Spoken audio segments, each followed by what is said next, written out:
Aquilo que eles querem tratar nesta grande instalação é a ideia de absurdo, um buraco negro, digamos assim, que está fora do espaço, está fora do tempo.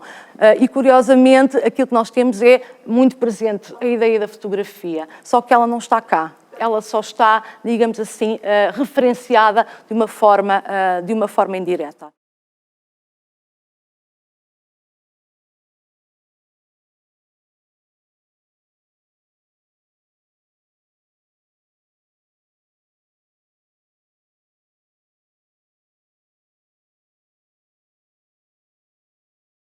Portanto, o João Maria Guzmão e o Pedro Paiva começaram a trabalhar em conjunto a partir de 2001. Portanto, ambos frequentaram o curso de pintura da Escola de Belas Artes e começam a trabalhar, digamos assim, em conjunto a partir daí e expõem, lá está, em 2001, na Zé dos Bois, uma exposição que se chamava In Memory e, digamos assim, já lá vão 14 anos que esta dupla trabalha em conjunto, que é já por si um dado singular.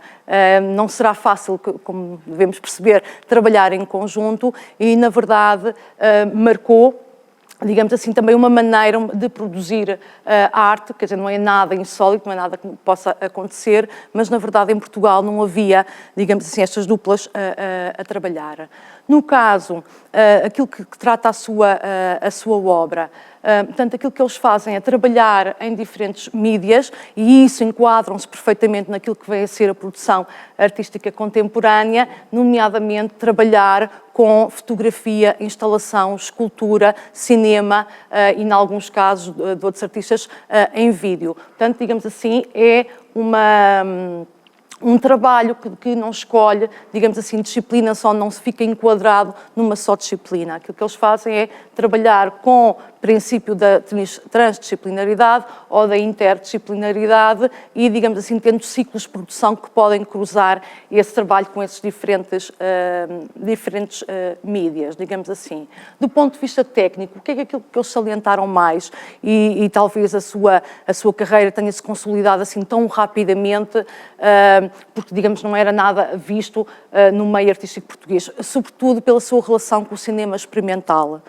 O cinema experimental 16 milímetros, portanto, o 16 milímetros foi fabricado pela Kodak em 23, era usado, sobretudo, ele foi feito para os filmes domésticos, para o cinema amador, mas, na verdade, ao longo dos tempos, serviu cada vez mais para fazer documentários, para cinema experimental, digamos assim, e também para um trabalho de cineastas independentes. Portanto, ao escolherem esse material, que já não era, digamos assim, muito comum ser usado por pessoas amadoras, começaram, digamos assim, a mostrar um statement, um argumento, digamos assim, que era uma intenção de que estavam a usar algo que tinha caído em desuso.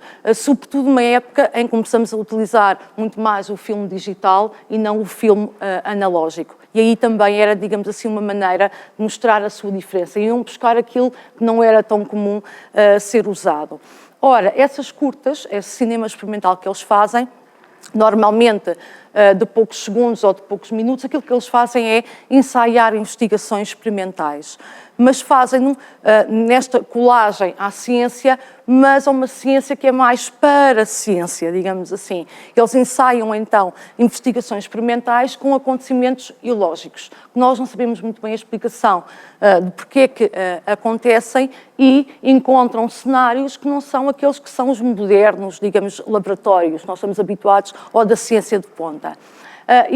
Então, relacionam-se com o lado mais absurdo da ciência, desta explicação científica, construindo então acontecimentos que têm, por exemplo, personagens ou atores amadores e que nós sentimos que há, digamos assim, um lado que não quase de absurdo total em relação àquilo que nos é mostrado e que nos leva a desconfiar se é verdade ou se não é verdade. Notem que, por exemplo, havia curtas que eles tinham em que mostravam mesmo essa ideia do artifício, do engano. Estou-me a lembrar, por exemplo, do criador de colunas, okay? Em que vinham troncos de uma árvore, em que era um hipnotizador de troncos, em que ele fazia, digamos assim, uma coluna feita de troncos, em que nós víamos um helicóptero a levar, digamos, esses troncos, como se fosse, digamos, essa magia, mas uma magia que é mostrada, que mostra, digamos assim, a forma como é feita.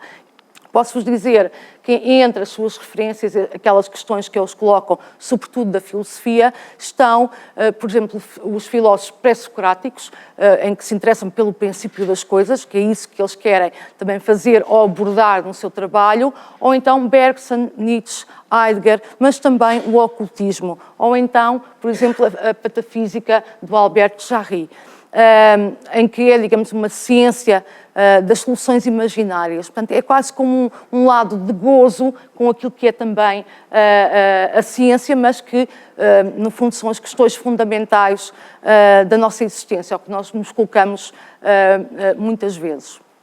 E um dado importante também é que fazem uma produção, digamos assim, escrita, que acompanha o trabalho. E isso é bastante importante porque nós ficaríamos um pouco sem contexto quando não temos esse acesso à produção escrita da dupla. Curiosamente, não é aquela escrita que nós estamos habituados a ver, em que o artista pode explicar aquilo que foi o seu trabalho. No fundo, aquilo que eles fazem é, por exemplo, nos catálogos, é recorrer a textos, digamos, originais de filósofos, de cientistas, colocando. Portanto, não é quase uma produção ensaística que os próprios fazem, do que propriamente descritiva sobre o seu trabalho. Portanto, nós estamos a ver uma instalação de 2008, sentimos que há aqui uma certa inquietude mesmo quando entramos, não sei se é essa a vossa experiência quando entram neste espaço, é um espaço estranho. Porquê é que ele é estranho? Pela obscuridade, não é? Pela escuridão, em que temos a sensação que não controlamos tudo. Logo, isso nos faz desconfiar de qualquer coisa, não é? Quando temos essas características. Pois é isso que eles fazem neste espaço da instalação, que é formada por 4 elementos. Portanto, este aqui principal, aqui ao meu lado, e depois o filme e mais aquela escultura que está ali ao canto. Portanto, 4 elementos que compõem esta instalação, que são um todo. Isso também é um dado curioso, não é? Em termos daquilo que era a produção artística, digamos assim, mais do século XX, em que nós tínhamos uma obra isolada, não é? Temos uma obra isolada e sabemos onde é que ela termina. Neste caso, não, temos, digamos assim, 4 obras que fazem parte de uma. Portanto, é isso que eles fazem. Tentam fazer aqui e vão-nos falar de quê? De condição da visão. Isto é, quando é que nós podemos acreditar naquilo que vemos, qual é a aparência das coisas e, sobretudo, a aparência incerta das coisas. Isto é, nunca é de confiar, ou pelo menos nós temos essa consciência de que algo nos pode sempre escapar. Portanto, é ganhar consciência sobre essa condição da nossa maneira de aceder ao conhecimento e também colocar, de que forma é que nós conhecemos? Pela razão, digamos, de acordo com o racionalismo, ou muito mais sobre o empirismo, ou de acordo com a experiência ou com a percepção sensível, sempre que ela nos pode enganar-nos. Então, uma das principais núcleos desta instalação que temos é uma câmara escura, uma câmara obscura que foi descrita no século XVI e que é anterior ao cinema e à fotografia. Portanto, eles utilizam aqui formas originárias que dão origem depois, aso a que seja descoberto o cinema e a fotografia. Nesta câmara obscura, penso que saberão como é que ela funciona. Portanto, aqui temos um objeto da realidade, a luz passa através daquele orifício que tem uma lente e a imagem é projetada lá atrás numa parede oposta. E como é que funciona normalmente a câmara obscura? É que a imagem aqui aparece corretamente e no lado oposto aparece invertida. Não é? E depois era fixada pela fotografia, digamos assim, não é? Mas esta era a forma que usada, por exemplo, pelos pintores do Renascimento para, de certa forma, projetarem e trabalharem sobre essas imagens. Ora, aquilo que o João Maria Guzmão e o Pedro Paiva nos fazem ou nos chamam a atenção é para o quê? É para a diferente condição, ou digamos assim, para esta dualidade entre o que é a realidade e o que é a imagem. Aquilo que é o naturalismo, aquilo que é a ciência, que nós estamos a ver em princípio, e por outro lado, a ilusão da imagem. Curiosamente, isto está antes do conhecimento do processo do cinema, e o cinema era muito associado à magia.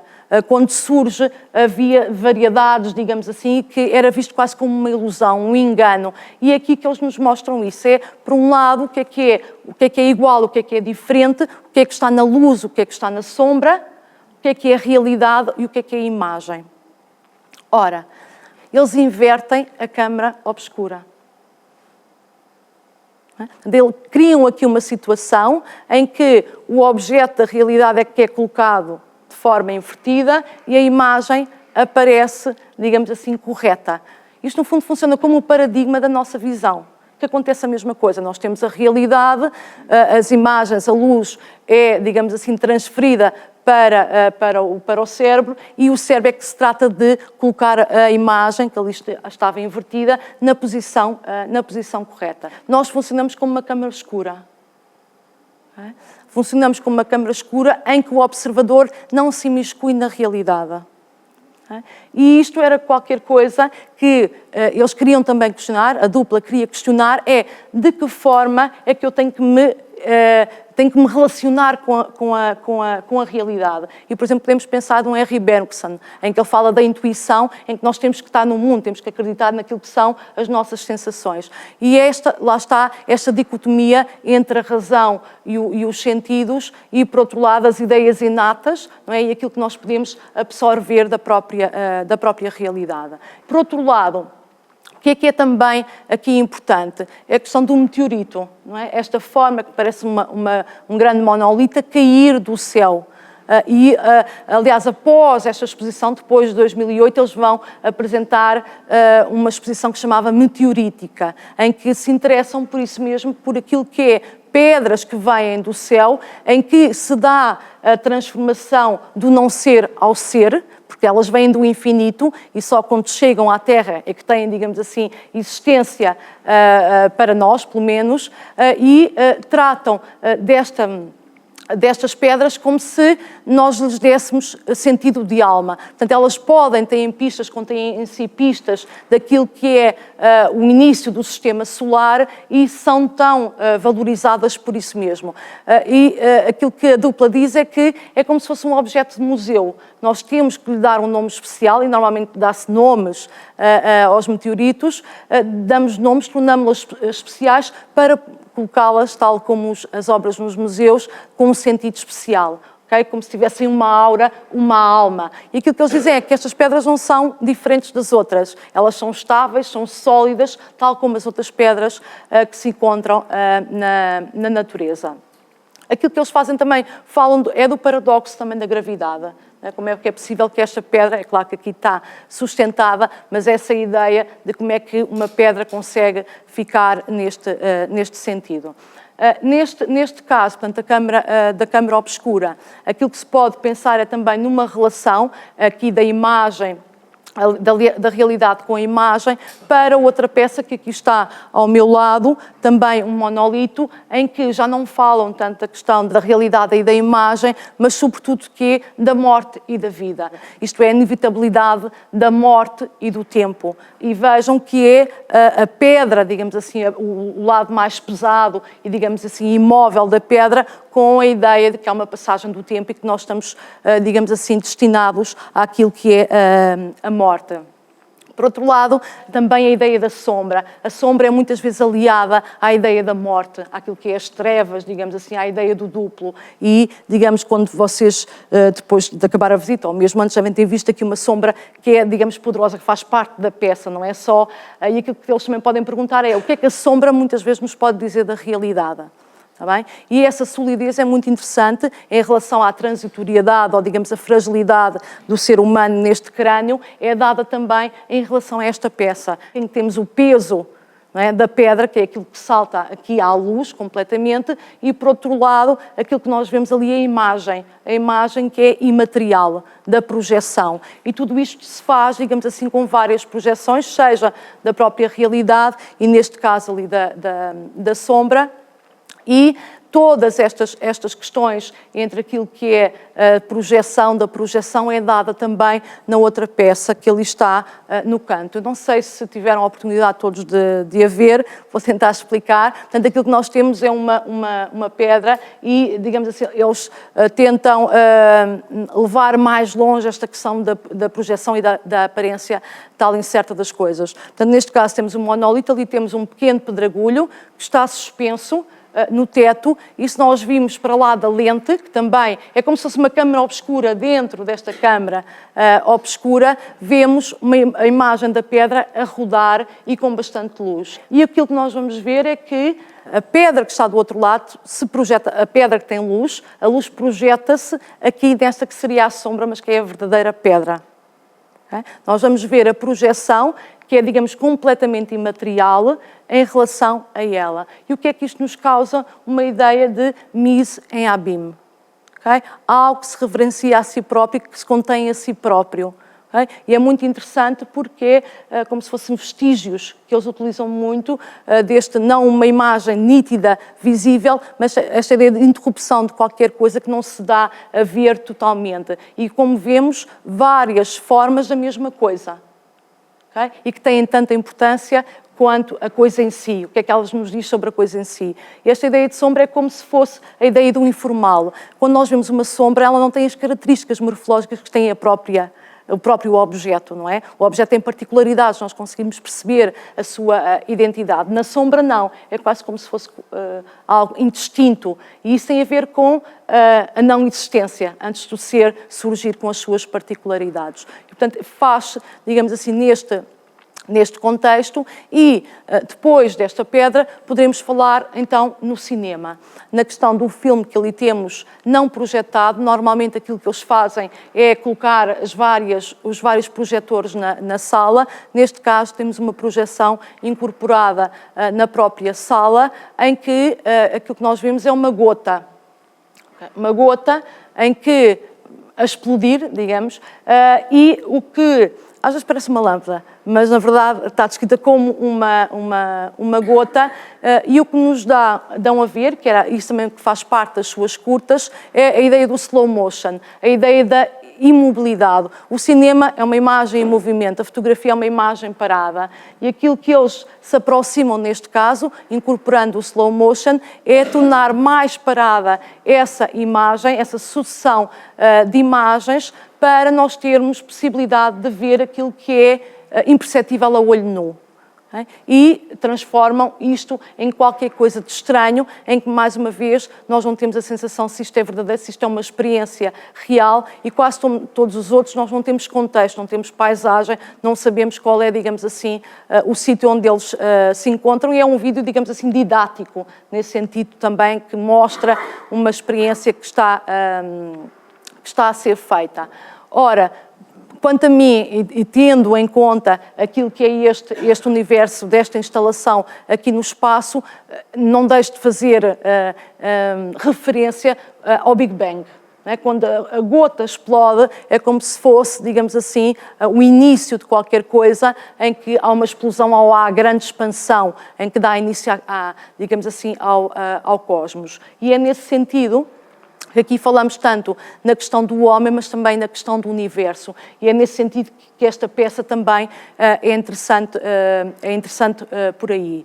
Em termos daquilo que é o universo desta obra, e que tem a ver também aqui com a obscuridade, não só do cinema, aquilo que eles pensam em termos da sua produção artística é que a obscuridade também nos coloca alerta. Aquilo que eles querem aqui é neste lado do abismo, não é, das imagens que se projetam e que nos fazem desconfiar daquilo que nos é dado, aquilo que são os dados da nossa visão, é claramente dizer que na sombra e na escuridão é onde nós podemos encontrar aquilo que é imperceptível.